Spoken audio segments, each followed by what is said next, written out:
Hey, AC here, welcome back to the channel. Hey, I have to apologise, I'm a bit under the weather, got a bit of sinus pain going on, so I need to get that fixed. So that being said, I'm going to keep it short. Lindsay's not here this week, he was busy as well, so we'll get back onto it next week. So what's coming up for you guys in the roundup? I've got Laurie Mains coming on, so you'll hear what he had to say in a speech to our old members on the old members day with our 3 teams that came back from the 70s. So we'll listen to that after I've done this wee blog. And I've also got an interview with John Leslie, which I'll put on next week for you guys. It's quite a good in-depth one, goes for a few more minutes, and just to see where he's at and where he's heading into the future. But coming up, we've got Green Island this weekend for our premieres. They're playing out at GI, so if you get out there and support them at 2:45 as kickoff. Our Prem Development are playing out there before that at 2:45, so if you want to watch our up and coming players, get out there and watch those guys. Our Colts have got Tyree, so they're meant to be playing tonight. I'm not quite sure where, so I haven't kept up with that. But hopefully, if you know where they are playing, get out there and support those guys. They may be playing on the lights, if not, they're playing tomorrow. So if they're playing tomorrow, they'll be playing at home at 12:45. But whatever you're doing, get out there and support your team, and hopefully I'll see you on the sideline tomorrow. So here's a wee bit from Laurie. Hope you enjoy it. Cheers. Well, if I can call on Laurie, please to come forward. Right. Eyes, notes, definitely not functioning like I used to. Today I see this really as a tribute to the great teams that we had in 1970s, started in 1967. Alan Stevens was appointed the coach, Dave Smith was his assistant, and Selwyn Ingalls returned from Wellington to captain the team. And I think it's the tribute to those 3 men. Speak up, Laurie. Not on? Hold it in front of you now. Is that a bit better? Yeah. Right. Okay. The success of the 70s, late 60s and 70s is directly on those 3 men, Dave and Alan and Selwyn Ingalls. It's really sad for me that Selwyn's not here. We played so much rugby together, and he was simply the best club rugby player that I ever played with or ever played against. And if you ever we think about that, it was the days of the Laidlaw and Curtains and that in Otago Club Rugby playing at that time. But he stood out. I don't think any other player had as much influence on his team, the opposition, and the outcome of games as Selwyn did. Now, Alan had a great saying: nothing succeeds like success. Well, we happen to know that that just happens to be a fact, but the way Alan meant it was, the better you went and the better you played, that gave you the opportunity to be even better. And that was what the ethos of that team, the culture, was hard work, bloody hard work out here. I hated this place at times, especially on a Sunday morning after we'd had a few on Saturday night. And Alan and Dave didn't think that was any reason to go any softer. In fact, they thought Sunday mornings was a really good time to clear all the crap out of your body. And then we played hard after games. There's no question about the culture. I think they were the happiest times of my life was when I was playing at Southern here. The culture and the team spirit and belief.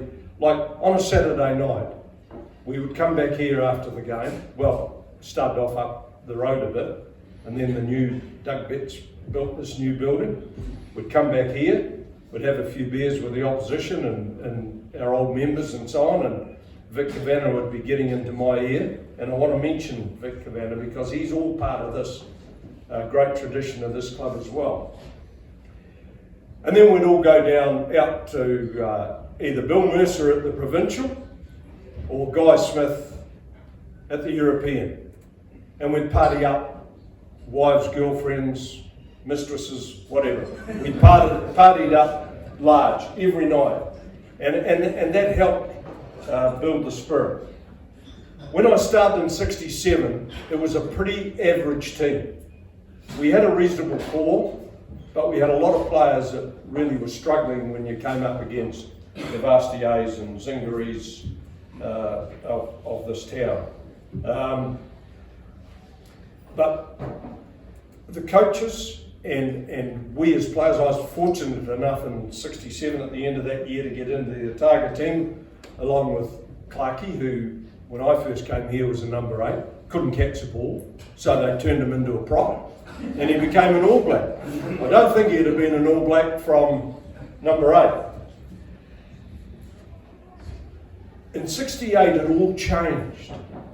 We got new players in, people like Tuck Walker, Dave Gage is here, and I'm not sure when Rob Roy started, but it must have been around about that time. 75. Oh, well, he wasn't there then. I think Darryl Tuck and Keith Glover were here, and it started to change. We had a lot of new and players that Alan and Dave could make better rugby players. And in the background, I had Vic Kavanagh. After my 3rd game for Southern, I came back here, and Vic Kavanagh was here, and I saw him talking to my father. Well, when I got home that night, Dad said to me, "You've got to be in Vic Kavanagh's office at 3:30 on Monday." I said, "What about work?" He said, "What about work? You go and see your headmaster and be in that office at 3:20, not 3:30. So anyway, I did, and that started. Here's the first thing Vic Kavanagh said to me, and this is really meaningful. He looked at me and he said, "I think you can be a very good rugby player, but you need to know more about forward play." What? I'm fullback. What he was getting at was the more I understood what was happening at the first breakdown, the better chance I had of being in position. Either because I knew Duncan Robertson put a high kick down the blind side, or we were going to win the ball and I could become part of the attack.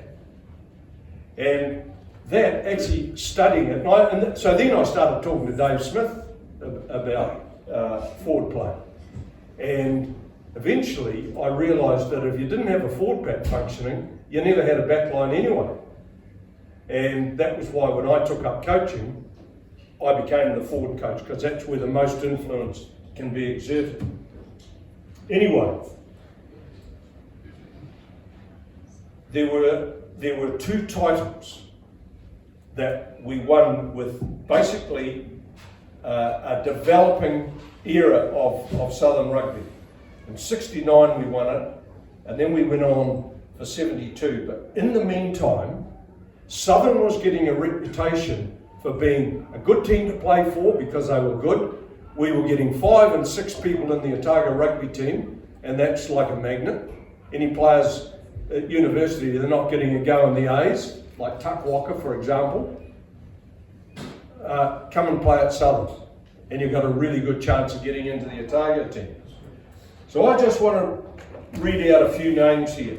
I remember Lindsay Hocking was an established player here, and he fathered me like he taught me so much about senior rugby and what to do and not what to do, and what to have a go at and what not to have a go at. He was great. My brother Rick came back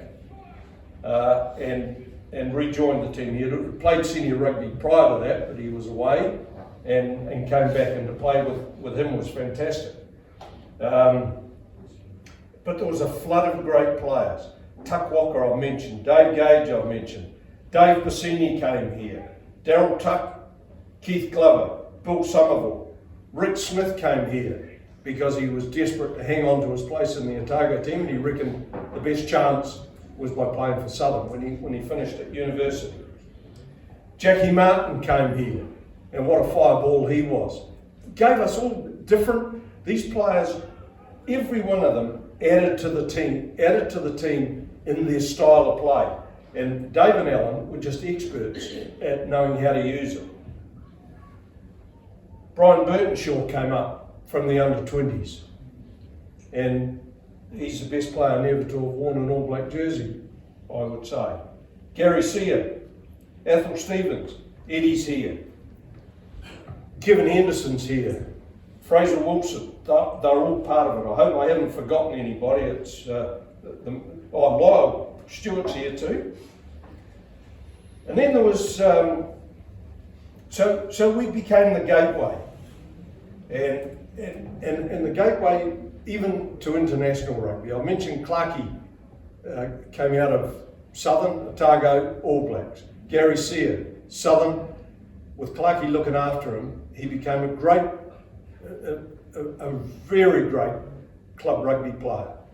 Clarkie looking after him again in the lineouts at senior level, and he became, at representative level, and then he got into the All Blacks on the back of that. And I was lucky enough to get into the All Blacks on the back of having people like Sal and Ingalls and my brother Rick and Brian Burtonshaw and a co in front of me, making my life a bit easier. So when I look back on this team, I remember I just want to mention this, the 1975 final. We were down to play University, and it had been a warm, dry week. And as Varsity always were in those days, they were just loaded with talent in their backline.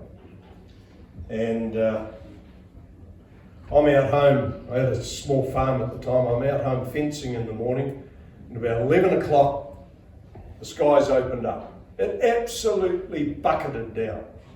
And I'm rubbing my hands together, and I went inside, and I remember saying to my wife, Dawn, right, we're going to win today. So we turned up at Carisbrook, and I've got to be honest, I don't think I've ever seen a better forward display to what we saw out of the Southern forwards that day. And we controlled the territory, we controlled the ball. You'll remember Lester Nauman, young guy, Paul Lester, passed away years ago. And he, at that stage, he was young. He scored the key try in the morning, in the corner. It was fantastic. So, all in all, when I look back at the greatness of this club, and I mentioned Vic Kavanagh. Vic Kavanagh had been the only coach that had won 3 club championships in a row.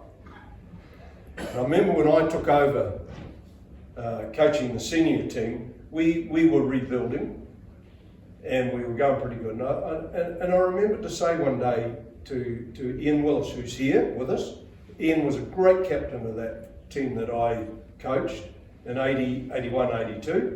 And I remember saying to Ian, well, I'm setting a benchmark here. I'm only going to be happy if we get 3 in a row. And he is a captain that had 3 championships in a row. So, and he contributed so much to that team with his leadership. Okay, well, I think I better leave it there. And I just got to say, I've been around trying to catch up with as many of the boys as possible, and just the old memories just come back so good, and it just reminds me of what a great club this is. I regret that I don't still live in Dunedin, and I just don't spend enough time here. But that's the way it is. All right, guys, enjoy the rest of your day.